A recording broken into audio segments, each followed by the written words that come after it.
Kripto adalah inovasi yang bergantung pada blockchain. Artinya seluruh hal tentang kripto, mulai dari token, koin, hingga aplikasinya, semua bergerak di dalam sebuah blockchain. Seiring berkembangnya industri kripto, jumlah blockchain pun juga semakin bertambah dengan keunggulannya masing-masing.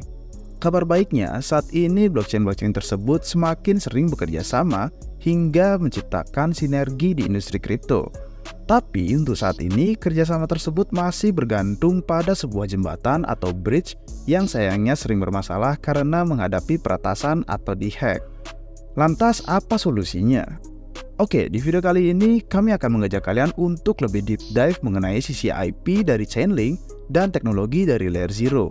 Dua teknologi ini adalah solusi dari permasalahan bridge yang sering kita khawatirkan di dunia blockchain. Oke, let's go!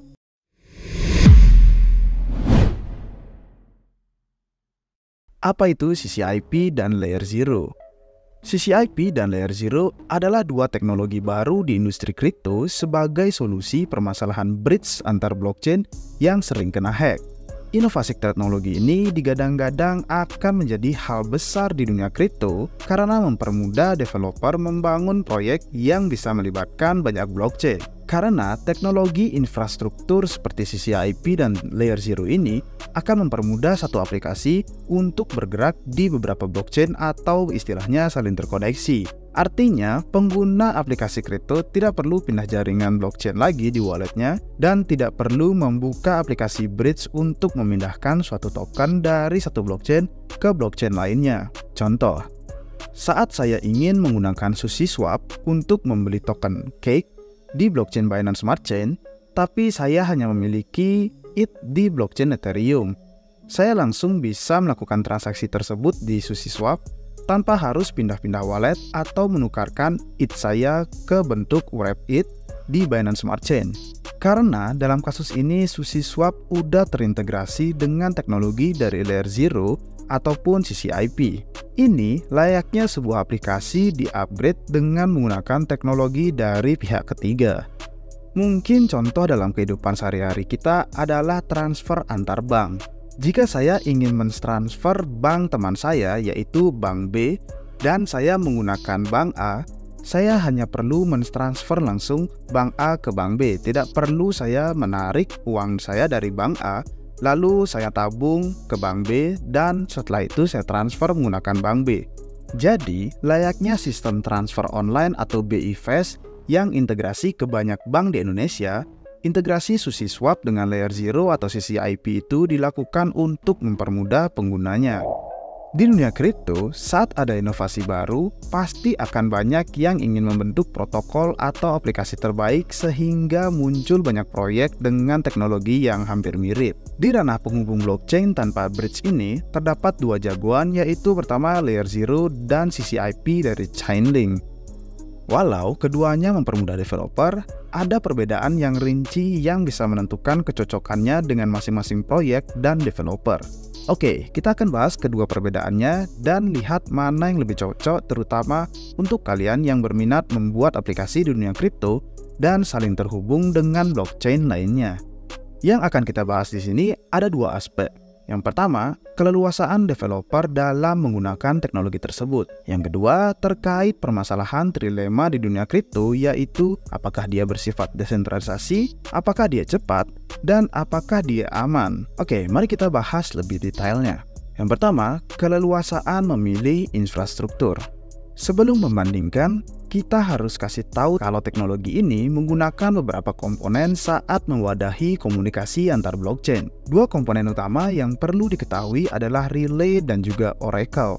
Relay adalah sebuah node dalam jaringan yang berfungsi untuk mengirimkan pesan atau perintah dari satu blockchain ke blockchain lainnya. Pesan tersebut dapat berupa transaksi, perpindahan token, atau eksekusi smart contract. Oracle adalah sebuah node dalam jaringan yang tugasnya memberikan data kepada smart contract yang digunakan. Jadi, contohnya saat ingin memindahkan koin ETH dari blockchain Ethereum ke blockchain Polkadot. Relay akan mengirimkan pesan dari Ethereum ke Polkadot bahwa akan ada perpindahan ETH bersama dengan smart contract yang berisi token tersebut. Dan Oracle akan memberitahu berapa harga ETH yang akan dipindahkan tersebut ke dalam smart contract tersebut.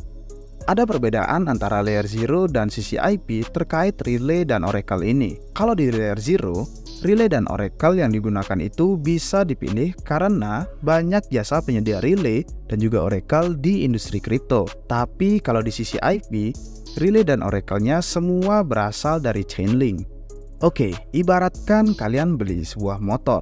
Kalau kalian beli di Layer 0, kalian bisa memodifikasinya sesuai keinginan kalian. Contohnya, kalian ingin menggunakan aksesoris pihak ketiga, kalian bisa. Kalau kalian membelinya di Chainlink CCIP, kalian hanya bisa memilih aksesoris tersebut yang disediakan oleh Chainlink atau disediakan oleh sales-nya. Dua faktor ini menjadi penentu saat membicarakan keleluasaan teknologi ini. Kalau di Layer 0, Relay dan Oracle yang kita gunakan itu bisa dipilih sendiri. Jadi, ada dua opsi untuk para developer.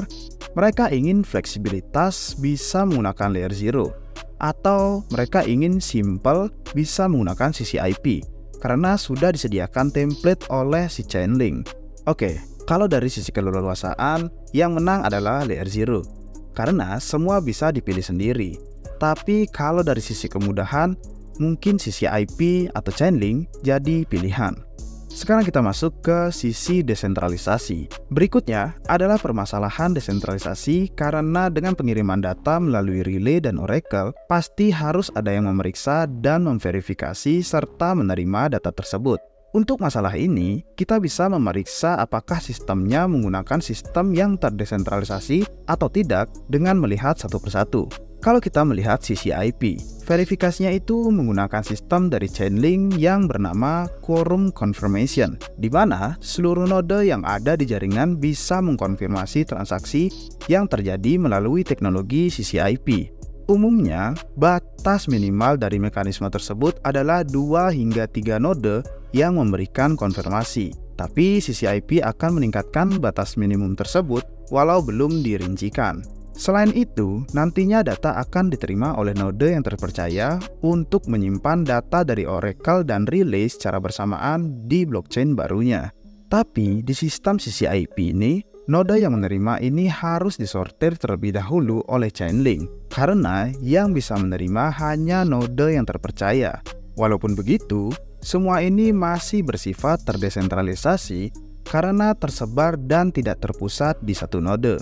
Oke, sekarang kita melihat dari sisi Layer 0. Verifikasi di Layer 0 dilakukan dengan dua langkah, yaitu Threshold Signature Scheme dan Oracle Network Verification. Sama seperti CCIP, verifikasi dilakukan oleh beberapa node, namun ada dua proses di mana data dari Oracle dan dari Relay tersebut diverifikasi secara berbeda. Mekanisme jumlah minimal verifikasi tersebut juga masih berada di angka 2 hingga 3 node, tetapi Layer 0 juga akan meningkatkan jumlah tersebut. Untuk penerimanya, Layer 0 menggunakan node yang bernama endpoint, yang merupakan node manapun yang bisa menerima data dan menyimpannya di blockchain tujuan. Perbedaannya dengan CCIP adalah node ini tidak harus diseleksi dahulu oleh Layer 0, jadi bisa node mana saja. Kalau berbicara soal desentralisasi, melihat tidak adanya seleksi dari Layer 0, mungkin Layer 0 terlihat lebih desentralisasi, tapi desentralisasi belum tentu aman. Oke, sekarang kita bahas dari sisi keamanan. Kalau dari sisi keamanan, kita harus mendalami lagi dua aspek yang sebelumnya, yaitu node yang melakukan verifikasi dan yang menerima data. Kalau kita melihat dari Layer 0, bisa dikatakan sistem verifikasinya lebih aman karena ada dua langkah. Tapi pernyataan ini belum tentu benar jika developer menggunakan sistem dasar dari Layer 0, Threshold Signature Scheme atau TSS. Dari kejadian-kejadian sebelumnya di dunia kripto, sistem TSS adalah salah satu sistem yang terkonfirmasi lebih mudah diretas oleh para hacker, yang dimana hacker mengambil alih jaringan karena hampir mirip dengan sistem multi-signature yang dimana beberapa kali mengalami peretasan seperti pada kasus breach-nya si Wormhole. Kabar baiknya, Layer Zero memberikan keleluasaan sehingga tidak harus menggunakan sistem dasar dari Layer Zero yang bisa dilakukan dengan memilih Oracle dan Relay sendiri. Sayangnya, permasalahan keamanan berikutnya muncul dari sistem desentralisasi node penerima yang bisa dilakukan oleh node mana saja. Permasalahannya, jika node tersebut licik dan ingin memanipulasi data, keamanan jaringan bisa saja terancam. Solusi dari permasalahan ini adalah penerapan sistem penyebaran data yang dilakukan oleh Layer Zero, walau saat ini masih belum dirincikan seberapa luas penyebarannya. Oke, kalau kita melihat dari sisi IP, verifikasi terlihat aman karena mekanisme quorum confirmation yang lebih unggul dari sisi keamanan dibandingkan TSS, karena merupakan inovasi dari sistem TSS. Ini dikarenakan mekanisme konfirmasi oleh node di sistem quorum lebih rumit dibandingkan sistem TSS, yang dimana membuatnya lebih aman dan lebih sulit untuk diretas. Dari sisi penerima, sisi IP juga hanya mempercayai beberapa node yang telah diperiksa yang bisa meningkatkan kepercayaan, namun juga membuka peluang untuk hacker menyerang beberapa node tersebut secara spesifik. Oke, secara keseluruhan sisi keamanan nampaknya diungguli oleh sisi IP karena mekanismenya yang lebih rumit dan seleksi node yang dilakukan. Sekarang kita akan melihat dari sisi kecepatan transaksi. Sayangnya, dalam dunia kripto pasti selalu ada yang namanya trilema, di mana sebuah aplikasi atau jaringan harus mengorbankan salah satu dari keamanan, kecepatan, atau desentralisasi. Jadi, hanya bisa memilih dua aspek dari ketiga aspek tersebut. Karena sisi IP unggul di sifat desentralisasi dan keamanan, maka kecepatan transaksi diungguli oleh Layer Zero. Setelah melakukan uji coba, dikabarkan bahwa sisi IP membutuhkan waktu lebih dari 10 menit untuk menyelesaikan transaksi. Sedangkan Layer Zero hanya membutuhkan waktu 1 hingga 5 menit. Hal ini disebabkan sistem sisi IP yang lebih rumit dan aman, sehingga butuh waktu yang lebih lama dibandingkan sistem dari Layer Zero. Oke, secara keseluruhan keduanya terlihat punya keunggulannya masing-masing, di mana Layer Zero terdesentralisasi dan juga cepat, namun keamanannya kalah dibandingkan sisi IP. Dan sisi IP terdesentralisasi dan aman, namun kecepatannya kalah dengan Layer Zero. So, bagaimana menurut kalian guys dari kedua teknologi ini? Mana yang sering kalian gunakan? Dan berikan komentar kalian di bawah ya. Sampai jumpa di video-video selanjutnya. Cheers!